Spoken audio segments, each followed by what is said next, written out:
میرا نام نبیلہ ہے، میری ہائٹ 5 فٹ 2 انچ ہے، میری عمر 27 سال ہے اور میں بہت ہی خوبصورت ہوں۔ میرا چہرہ پھولوں کی طرح حسین ہے، میری آنکھوں میں مستی بھری ہے، میرے گال موٹے اور بھرے بھرے ہیں اور میرے ہونٹ رس بھرے رسیلے ہیں۔ تو ہوا کچھ یوں تھا کہ میں اس وقت تقریباً 16 سال کی تھی جب ہمارے میٹرک کے امتحان ہونے والے تھے۔ میں کوئی بہت کمزور سٹوڈنٹ تو نہ تھی، پر کوئی بہت ذہین سٹوڈنٹ بھی نہ تھی، جس وجہ سے امتحان کی تیاری کے لیے مجھے کسی نہ کسی سے رہنمائی کی ضرورت تھی۔ میری خالہ کا بیٹا شہزاد بھی میٹرک کر چکا تھا اور وہ ہمارے گھر سے زیادہ دور بھی نہیں رہتا تھا۔ میں نے اماں جان سے کہا کہ وہ شہزاد سے بات کریں کہ وہ فارغ وقت میں مجھے پڑھا دیا کرے، اس طرح مجھے ٹیوشن کے لیے زیادہ دور نہیں جانا پڑے گا، آنے جانے کی پریشانی بھی نہیں ہوگی اور وقت بھی ضائع نہیں ہوگا۔ اماں اسی دن شہزاد سے بات کرائیں اور انہوں نے مجھے بتایا کہ انہوں نے شہزاد سے بات کر لی ہے اور وہ ہر شام 7 بجے سے 9 بجے تک آیا کرے گا مجھے پڑھانے۔ اس دن میں نے جلدی تمام کام ختم کیے اور اپنی کتابیں لے کر گیسٹ روم میں پڑھنے بیٹھ۔ تقریباً 7 بجے ہوں گے جب شہزاد ہمارے گھر آئے۔ شہزاد کی عمر اس وقت 25 سال کے قریب تھی اور کافی خوبصورت شخصیت کے مالک تھے۔ ان کا قد 6 فیٹ کے قریب جبکہ جسم مضبوط اور توانا تھا۔ کلین شیو کے ساتھ رنگ قیامت خیز تھا۔ رسمی سلام دعا کے بعد مجھ سے مخاطب ہوتے ہوئے بولے، اچھا تو میری شاگردہ پڑھائی کے لیے تیار ہے؟ میں نے بھی سر ہلاتے ہوئے کہا، جی۔ یہ بتاؤ کس سبجیکٹ میں خود کو زیادہ کمزور سمجھتی ہو؟ شہزاد نے میری کتاب اٹھا کر اس کے ورق الٹتے ہوئے کتاب پر ہی نظریں جمائے مجھ سے دوسرا سوال پوچھا تو میں نے بتایا کہ میتھ اور انگلش میں کمزور ہوں۔ میں تھوڑا سمٹ کر بیٹھی ہوئی تھی اور جھجک کر بیٹھی ہوئی تھی۔ شہزاد نے کتاب سر پر رکھتے ہوئے میری جانب دیکھا اور بولے، اگر اسی طرح تم گھبرائی اور جھجکتی رہو گی تو میرا نہیں خیال کہ میں تم کو جو کچھ پڑھاؤں گا، لہٰذا ڈرنے جھجکنے کی ضرورت نہیں۔ ہم بڑے دوستانہ ماحول میں اسٹڈی کریں گے اور جو کچھ بھی پڑھیں گے اسے یاد بھی رکھیں گے۔ جی بہتر، میں خود کو تھوڑا ریلیکس ظاہر کرنے کی کوشش کرتے ہوئے بولی۔ اس دن پڑھائی تو کوئی خاص نہ ہوئی، البتہ شہزاد نے اپنی باتوں اور چٹکلوں کی مدد سے میری جھجک کا دور کر دی۔ میں اب کافی ریلیکس بھی تھی۔ یہی وجہ تھی کہ میں شہزاد کے چٹکلوں کا جواب بھی چٹکلوں کی صورت ہی دے رہی تھی۔ میرا چنچل پن بیدار ہو چکا تھا۔ شہزاد نے تھوڑی سی میتھ کی مشق کرائی اور انگلش سے شروع کرنے کا کہہ کر گھر کے لیے اٹھے۔ اماں نے انہیں روک لیا کہ چائے تو پیتے جائیں۔ شہزاد بھی چائے کے لیے بیٹھ گئے۔ چائے اور تھوڑی گپ شپ کے بعد شہزاد کل شام 7 بجے آنے کا کہہ کر گھر چلے گئے۔ تقریباً 2 ہفتوں تک معاملات ایسے ہی چلتے رہے۔ وہ وقت کے کافی پابند تھے، وقت پر آتے اور اپنا کام وقت پر ختم کر کے چلے جاتے۔ ان کی شخصیت جاذب نظر تو تھی ہی، ان کے پڑھانے اور سمجھانے کا انداز بھی خوب تھا۔ یہی وجہ تھی کہ میں شہزاد کی گرویدہ ہو چکی تھی اور ان سے کافی بے تکلفی بھی ہو چکی تھی۔ اس دن شہزاد مجھے میتھ کی مشق کرا رہے تھے جب اماں چائے لے آئیں۔ انہوں نے چائے میز پر رکھی اور بولی کہ چائے پہلے پی لینا۔ یہ کہہ کر وہ واپس کچن میں چلی گئی۔ مشق ختم ہوئی تو میں نے چائے کی پیالی اٹھا کر شہزاد کو دینا چاہی تو پتہ نہیں کیا ہوا کہ میرا ہاتھ کانپ گیا اور ساری کی ساری چائے شہزاد کے اوپر گر گئی، جس سے ان کی پتلون اور شرٹ بھیگ گئی۔ میرے تو اوسان خطا ہو گئے۔ دوڑتی ہوئی گئی اور تولیہ اٹھا لائی۔ میں بار بار شہزاد کو سوری بول رہی تھی اور ساتھ ہی ساتھ ان کی شرٹ کو تولیہ سے خشک کرنے کی کوشش کر رہی تھی۔ اب جلے تو نہیں؟ میں نے مسلسل تولیہ رگڑتے ہوئے پوچھا۔ چائے سے تو نہیں جلا، لیکن اب تم ضرور جلا ڈالو گی۔ میں ان کے اس جملے کو بالکل بھی نہ سمجھی اور اسی طرح تولیہ سے ان کی شرٹ کو خشک کرنے میں لگی رہی۔ میں شاید کچھ دیر اور اسی طرح تولیہ سے انہیں خشک کرنے میں لگی رہی، پر شہزادی نے مجھے روک دیا اور مجھے دونوں کندھوں سے اٹھا کر کھڑا کرتے ہوئے بولے، بس کرو ببلی۔ گھر میں مجھے سب اسی نام سے پکارتے تھے۔ ایوری تھنگ از فائن، تم خامخواہ پریشان ہو رہی ہو۔ لیکن میں خود میں بہت شرمندہ تھی، اسی لیے جب میں نے انہیں اس شفقت سے پیش آتے دیکھا تو میری آنکھوں سے آنسو نکل آئے۔ انہوں نے جب مجھے روتے ہوئے دیکھا تو اپنی باہوں میں بھرتے ہوئے مجھے سینے سے لگا لیا اور ماتھے پر بوسہ دیتے ہوئے بولا، ارے پگلی، روتی کیوں ہو؟ تم نے جان بوجھ کر چائے تھوڑی گرائی ہے، یہ تو حادثاتی ایسے ہوا۔ ان کے دھارس بندھانے پر مجھے حوصلہ ہوا اور میں نے آنسو پوچھتے ہوئے کہا، جانتی ہوں کہ حادثہ ہوا ہے، لیکن حادثات بھی تو کسی نہ کسی غلطی کا ہی نتیجہ ہوتے ہیں اور اس حادثے کی غلطی کی میں ہی ذمہ دار ہوں۔ شہزادی بھی شاید ماحول کو خوشگوار بنانا چاہتے تھے، اس لیے بولا، ببلی میں تمہیں اجازت دیتا ہوں کہ تم ایسے حادثات روز کیا کرو۔ وہ ہنس رہے تھے اور ان کی یہ مانوی ہنسی میرے سمجھ سے باہر تھی۔ میں بھی انہیں ہنستے دیکھ کر مسکرا دی۔ شہزادی نے کہا، چلو واپس وہیں سے شروع کرتے ہیں جہاں پر حادثہ ہوا تھا۔ یہ کہتے ہوئے انہوں نے مجھے اپنی باہوں کے گھیرے سے آزاد کر دیا۔ میں نے واپس اپنی کرسی پر بیٹھ کر کتاب کھولنا چاہا تو شہزادی نے کہا، آج کا کام ختم، کل دیکھیں گے۔ میں چلتا ہوں کہ اس حالت میں تمہیں کچھ نہیں پڑھا پاؤں گا۔ شہزاد اپنی حالت کے بارے میں کہہ رہے تھے، مجھے کچھ پتہ نہ چلا۔ یہ واقعہ بار بار میرے دماغ میں گھوم رہا تھا، اور یہ سب اس وقت تو میرے لیے بے معنی تھا، لیکن اب ان واقعات کو سوچنا اچھا لگ رہا تھا، اور میں نیند کی گہری وادی میں غوطے کھانے لگی۔ اس رات میں نے خواب میں شہزاد کو دیکھا۔ کبھی ہم کسی ندی کے کنارے بیٹھے باتیں کر رہے ہوتے، کبھی کسی پارک کے کونے میں کسی بینچ پر بیٹھے کچھ راز و نیاز کی باتیں کر رہے ہوتے، کبھی پہاڑوں، جھیلوں اور صحراؤں میں، تو کبھی ٹھاٹے مارتے سمندر کی لہروں سے کھیل رہے ہوتے۔ غرض اس رات میں نے اور شہزاد نے مل کر دنیا جہان کی سیر کی۔ میں اس دن بہت گہری نیند سوئی۔ صبح اٹھی تو میرے خواب کا ہر منظر میرے ذہن میں نقش تھا۔ میں بستر سے اٹھنا ہی نہیں چاہ رہی تھی۔ میں ان خوابوں کی دنیا سے نکلنا ہی نہیں چاہ رہی تھی۔ مجھے علم نہیں کہ ایسا کیوں تھا، پر جو بھی تھا بہت پرلطف تھا۔ دوسری شام جب شہزاد ہمارے گھر پہنچے تو میں اسی وقت نہا کر نکلی تھی۔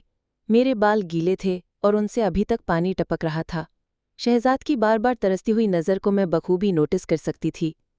میں تو شہزاد کو خوابوں میں بسا چکی تھی، لیکن یہاں لگتا تھا کہ شہزاد کے من میں بھی کوئی بات چل رہی ہے۔ دوران اسٹڈی آج میرے دل میں عجیب خیالات آ رہے تھے۔ میں نہیں جانتی تھی کہ پیار کیا ہے، لیکن اتنا ضرور تھا کہ شہزاد کے خیالات مجھے مدہوش کر رہے تھے۔ زندگی میں مجھے ایسی فیلنگز پہلے کبھی نہیں ہوئی تھی۔ یوں ہی جب شہزاد مجھے میتھ کے ایک سوال کی مشق کرا رہے تھے تو میں ان کے ساتھ بہت قریب ہو گئی تھی۔ میں نے کوئی ارادہ نہیں کیا تھا، بلکہ ایسا ہونا اتفاق نہ تھا۔ آخر 9 بجے شہزاد گھر جانے کے لیے اٹھے تو میں بھی کتابیں سمیٹ کر اٹھی تو انہوں نے قریب سے گزرتے ہوئے بڑی آہستگی سے کہا، ببلی تم آج بہت خوبصورت لگ رہی تھی۔ میں نے چمک کر ان کی طرف دیکھا تو اس دوران وہ مجھ سے دور ہو چکے تھے۔ ان کے الفاظ ساری رات میرے کانوں میں بجتے رہے۔ شاید خواتین کے متعلق سچ کہا جاتا ہے کہ وہ بہت خود پسند ہوتی ہیں، اسی لیے ان کی تعریف کی جائے تو پھولیں نہیں سماتی۔ اگلے دن بھی شہزاد وقت پر ہی آ گئے۔ ابھی ہم نے اسٹڈی سٹارٹ ہی کی تھی کہ بجلی چلی گئی۔ میں اٹھی کہ موم بتی جلا کر لے آؤں تو شہزاد نے میرا ہاتھ پکڑ لیا اور بولے، ہم نے کون سا موتیوں سے مالا پرونی ہے، ایسے ہی بیٹھ کے باتیں کرتے ہیں، تھوڑی دیر میں بجلی تو آ ہی جائے گی۔ تو میں بھی ادھر ہی بیٹھ گئی اور ہم ادھر ادھر کی باتیں کرنے لگے۔ شہزاد نے میرا ہاتھ ایسے ہی پکڑ رکھا تھا، لیکن مجھے عجیب لگ رہا تھا۔ اگرچہ شہزاد کی محبت مجھ پر حاوی ہو چکی تھی اور ان کی پر اثر شخصیت نے مجھ پر جادو سا کر دیا تھا، لیکن میں فوری توقع نہیں کر رہی تھی۔ کمرے میں اس وقت چونکہ اندھیرا تھا اور ہم ایک دوسرے کے چہروں کے تاثرات نہیں دیکھ پا رہے تھے۔ حقیقت کہوں تو مجھے ان کے ہاتھ اپنے ہاتھ پر بہت مزہ دے رہا تھا، لیکن کوئی اندرونی خوف تھا جو روک رہا تھا۔ لیکن اگر شہزاد کی جگہ کوئی بھی اور ہوتا تو میں یقین سے کہہ سکتی ہوں کہ میں اسے دبوچ لیتی۔ لیکن شہزاد کے لیے تو میں پہلے سے ہی سب کچھ ہاری ہوئی تھی، لیکن پھر بھی میں یہ سب کچھ نہیں چاہ رہی تھی جو ہو رہا تھا۔ مجھے عجیب لگنے لگا تھا، اس لیے میں نے شہزاد کے ہاتھ کو چھوڑا اور ٹوائلٹ جانے کے بہانے وہاں سے اٹھ گئی۔ لیکن میں جیسے ہی اٹھ کر قدم بڑھانے والی تھی، پتہ نہیں مجھے کیا ہوا، میں ڈگمگا گئی۔ اسی لمحے شہزاد نے ہاتھ بڑھا کر مجھے سہارا دیا تو میں گرنے سے بچ گئی۔ میں بہت نروس ہو گئی تھی شاید۔ میں جلدی سے ٹوائلٹ کی طرف بھاگی۔ مجھے کچھ حاجت تو نہ تھی، البتہ ٹھنڈے پانی سے منہ پر چھینٹے مارے تو گرمی کا احساس کچھ کم ہوا۔ میں بھی ٹوائلٹ میں ہی تھی کہ بجلی آ گئی۔ میں واپس ڈرائنگ روم میں آئی تو شہزاد وہاں موجود نہیں تھے۔ مجھے پریشانی ہوئی کہ ایسا کیا ہوا کہ وہ بتائے بغیر ہی چلے رہے۔ اکتما ڈرائنگ روم میں آئی تو انہوں نے بتایا کہ شہزاد کہہ رہا تھا کہ اس کے سر میں درد ہو رہا ہے اور بجلی بھی نہیں ہے، اس لیے وہ گھر جا رہا ہے۔ میں نے بھی کتابیں سمیٹی اور اپنے بیڈ روم میں چلی آئی۔ میری سوچ کا محور بس شہزاد ہی تھے۔ اس رات بھی میں انہی سوچوں میں غرق سو گئی۔ صبح اٹھی تو شہزاد کی یاد میں سارا دن مسحور ہوتی رہی۔ شام ہونے سے پہلے ہی میں شام کا بے چینی سے انتظار کرنے لگی۔ میں دیکھنا چاہتی تھی کہ شہزاد آج کیسے برتاؤ کرتے ہیں، لیکن وقت ہونے کے باوجود وہ نہیں آئے۔ میں انتظار کرتی رہی، لیکن میرا انتظار بس انتظار ہی رہا۔ وہ 8 تک نہیں آئے تو میں نے اماں سے کہا کہ خیر ہو، شہزاد پتہ نہیں آج کیوں نہیں آئے۔ اماں نے کہا کوئی اور کام پڑ گیا ہوگا، اس لیے نہیں آ سکا ہوگا۔ میں نے کہا نہیں اماں، کل جب وہ گئے تھے تو ان کی طبیعت ٹھیک نہیں تھی۔ کیا پتہ وہ ابھی تک ٹھیک نہ ہوئے ہو، آپ خالہ کو فون کر کے ان کا پتہ تو کروائیں۔ اماں کو بھی جیسے کچھ یاد آیا تو انہوں نے خالہ کو فون لگایا۔ تب خالہ نے بتایا کہ شہزاد تو کل سے سخت بخار میں تپ رہا ہے۔ مجھے علم ہوا تو سخت بے چینی ہوئی۔ دل چاہا کہ ابھی جاؤں اور اس کا بخار خود پہ لے لوں، لیکن میں اس وقت کیا کر سکتی تھی۔ صبح میں اماں کو ساتھ لے کر ان کا پتہ لینے خالہ کے گھر گئی تو دیکھا شہزاد واقعی بخار کی وجہ سے بستر میں پڑے تھے۔ تھوڑی سی رسمی بات چیت کے بعد میں ادھر ہی بیٹھ گئی۔ خالہ اور اماں بھی ساتھ بیٹھی اپنی باتوں میں مصروف ہو گئیں۔ شہزاد نے ایک بار میری طرف دیکھا، پھر انہوں نے اپنی آنکھیں موند۔ ہم خالہ اور اماں کی موجودگی میں کوئی بات نہیں کر سکتے تھے، اسی لیے ہم خاموش بیٹھے تھے جبکہ خالہ اور اماں باتیں کر رہے تھے۔ باتوں باتوں میں خالہ نے بتایا کہ ان کی سہیلی کی بیٹی کی شادی تھی جہاں ان کا جانا بہت ضروری تھا لیکن نہیں جا سکتی۔ اماں پوچھ رہی تھی کیوں نہیں جا سکتی ہو؟ تو خالہ بولی جس کے ساتھ جانا تھا وہ تو بستر پر پڑا ہے، اور آپ کے بھائی صاحب خالو بھی آفس سے چھٹی نہیں لے سکے کہ ان کے ساتھ چلی جاتی۔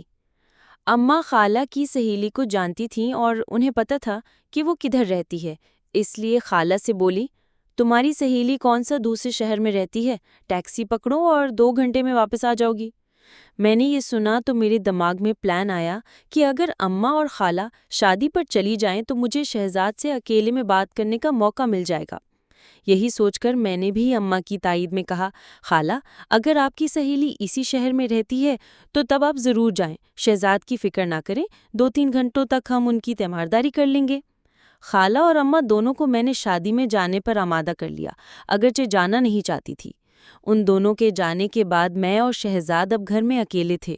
کوئی 15 منٹ تک ہمیں کوئی بات نہ ہوئی۔ شہزاد ویسی ہی آنکھیں موندے لیٹے رہے۔ شاید وہ میرا انتظار کر رہے تھے کہ میں کوئی بات شروع کروں گی، لیکن میں اسی انتظار میں رہی کہ بات شروع کیسے کروں اور کون سی بات کروں۔ شہزاد نے میری طرف کروٹ لے کر آنکھیں کھول دی۔ نبیلہ تم نے مجھے جلا ڈالا۔ ان کی آواز میری سماعتوں سے ٹکرائی، ان کی نظریں میرے چہرے پر پڑی تھی۔ تم شاید سمجھ رہی ہوگی کہ میں بخار سے تپ رہا ہوں، لیکن ایسا نہیں ہے۔ یہ آگ جس میں جل رہا ہوں تمہارے ہی پیار میں لگی ہوئی ہے، دیکھو جل رہا ہوں نا میں۔ یہ کہتے ہوئے انہوں نے میرا ہاتھ اپنے ماتھے پر لگا دیا۔ ان کا ماتھا سچ میں انگارے کی طرح تھا۔ جی شہزاد، میرے من سے بس اتنا ہی نکل پایا۔ شہزاد دیوانوں کی طرح میرے ہاتھ کو اپنے چہرے پر رکھ رہے تھے، جیسے وہ اس طرح سکون پا رہے ہوں۔ سکون تو مجھے بھی حاصل ہو رہا تھا، محبت تو مجھے بھی ہو گئی تھی۔